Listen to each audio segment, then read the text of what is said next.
the fucking doorway. I was walking in there like, hey, how you doing? Like, excuse me. That's all right. Y'all see me in a while. Oh my gosh, where's my Pittsfield people at? Y'all scare me. Thank you for coming out, and thank you for saying that you're from Pittsfield. Not a lot of people say that shit. Y'all know I'm from Pittsfield. I relocated 3 years ago, but I grew up there. I left when I was 18, when I found that it was frowned upon to date your cousin. It's not like I wanted to date my cousin, but there's like 5 major black families in the Berkshires. You're gonna come across the cousin at a dating scene every once in a while. The dating scene is also known as Big Y. Growing up in Pittsfield is cool as shit when you're younger, though. Your parents can drop you off anywhere, doesn't matter. You're gonna run up into some friends, you're gonna go to the boys club, you're gonna hang out all day. You start hanging out when you're a teenager, that shit's no longer cool. You see a cute boy, you can't just exchange numbers in Pittsfield. You have to exchange family trees. Swab each other's mouth and hope the shit comes back before prom. It's rough over there. I'm telling you, I remember realizing how small Pittsfield was when I was like 5 and went to school and realized that the kindergarten teacher is the reading teacher. The cafeteria lady is my mom. Y'all understand where I'm coming from then. Feels good being on stage though. Actually, it feels good being anywhere right now but my fucking house. I don't know about y'all, I got shit going on there. It's far worse than the pandemic. Some of y'all probably do too. It's called kids. Anybody going through it? Oh, yeah. Where are my parents at? Y'all sound tired. Y'all sound real tired right now. Hell yeah. You need some help? I'm kidding, I can't help you. I can't help my damn self. Throw a full house of kids on top of a pandemic, and what do you get? A shit show. We got locked down the first couple weeks. I was like, I'm gonna get to know my kids again. Clean my house. I'm gonna get organized. 3 days in, I was like, fuck this shit. I was this close to calling Child Protective Services on myself just to get the fuck out the house. I'm home, I'm working remotely.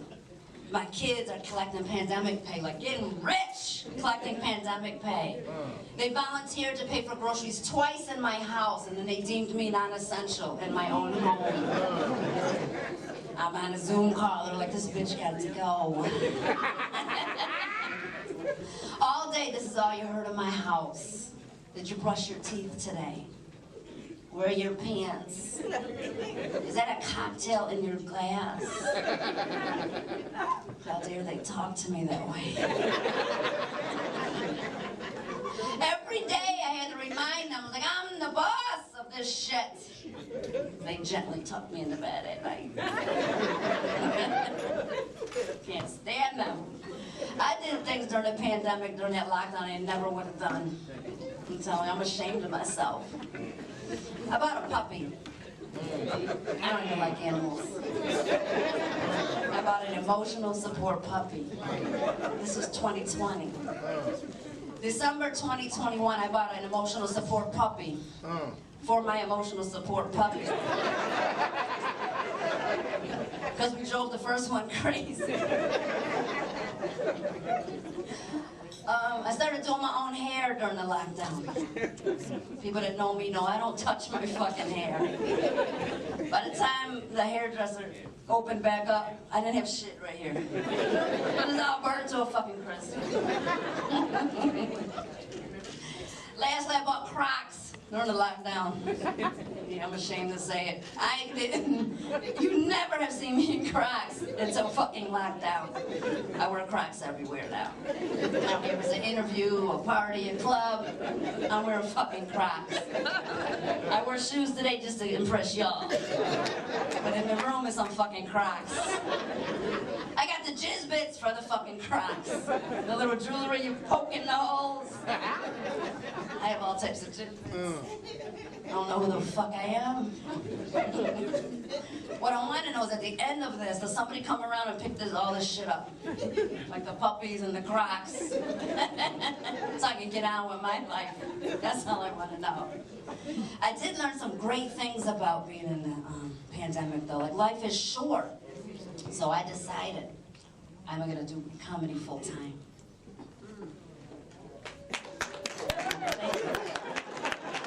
You're like, really? Like, I don't know if you should do that. Maybe you should get your day job, bitch. Fuck you guys! Fucking funny. Anyway, I decided to do comedy full time.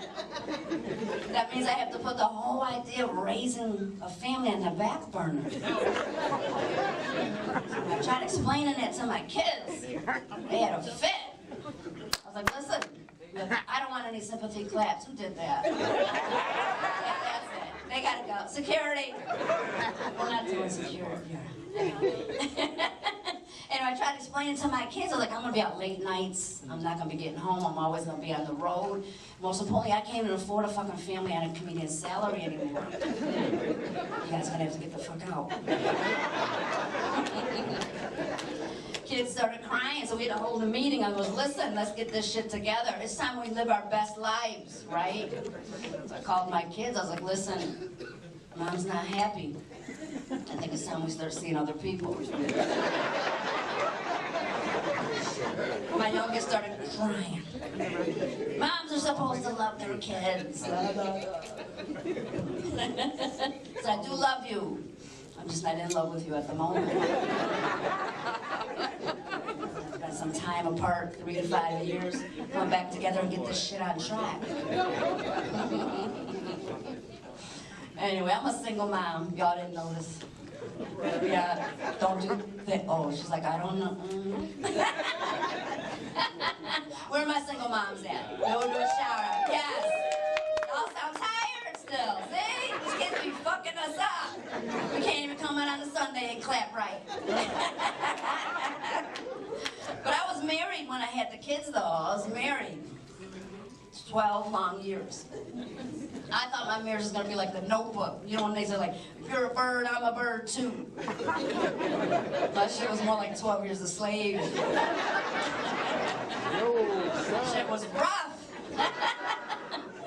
So we got divorced, and on top of the divorce, we had a nasty custody battle, y'all. It was nasty.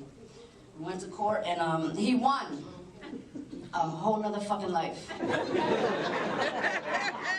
I won the kids. If there's any attorneys in the audience, anywhere, I need help. Trying to appeal this case. He was rolling around nice, you know, got his new apartment, rolling around picking the kids up on the weekend, happy as shit. I'm like, what have I done in my life? He got cute. He started coming around with a new girlfriend. I got a glimpse of her one day. That chick looked like something my baby would have drew. With her left hand. Magic marker type shit.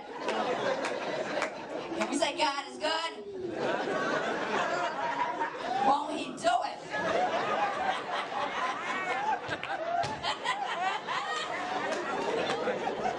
Thank you for riding with me, because sometimes people be quiet, and I'm like, don't act like y'all didn't think this before. Please let that next bitch be ugly. Please let that next bitch be ugly.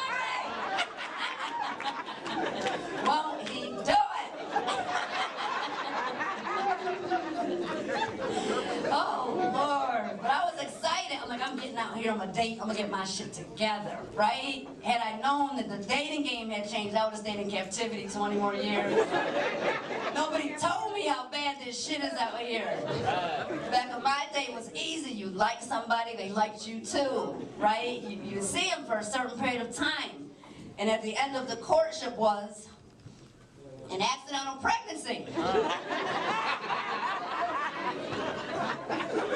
Oh, just me. See, I think you guys are judging. When I was 20, the 20s, I remember, I like tall, dark, handsome. nice teeth, right? Fast forward to today, I'm like, 1 tooth. 1 tooth. You can take me out. I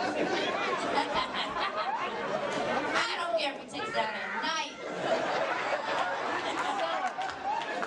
Just have that shit ready for the dinner date. I don't want no problems. I don't cause no trouble. Seems like the longer I'm out here, the lower my self-esteem gets.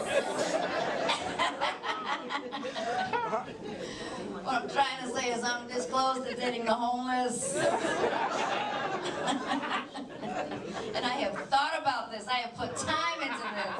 I understand that I may have to pay for the entire dinner date, but they have spare change. Tips and parking. And it's not like I don't think that homeless men have baggage too. But it's like right there in the fucking shopping cart. Right? From the minute you roll up.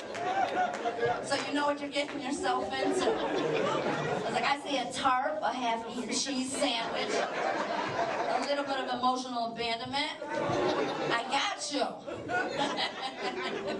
All I need is room in that shopping cart for some of my emotional shit too. I'm kidding. There's not enough room in one shopping cart for all my emotional shit. So I started going, I was like, I'm gonna do some online dating. Anybody here do online dating? We're not participating. Look what you said about your kids. I'm telling you, I tried online dating. I tried it. 5 minutes, I had to log off and I contacted like every ex-boyfriend I've ever had. Every one of them. The first one I hit up, his name was Derek. He said, E, we broke up when you found out that I like men. And I said, I do too. Bring Jerry with you. I think that works. Oh my gosh, I have relatives though, I have family and friends that always like, I met somebody online and look now, like 13 years later. I'm like, where are they? Because when I got online, I expected people to like swipe right on my shit, like Michael Smith, right? Only people swiping right on my shit, their name was like, their username was like Tyrone, like beat that pussy Johnson.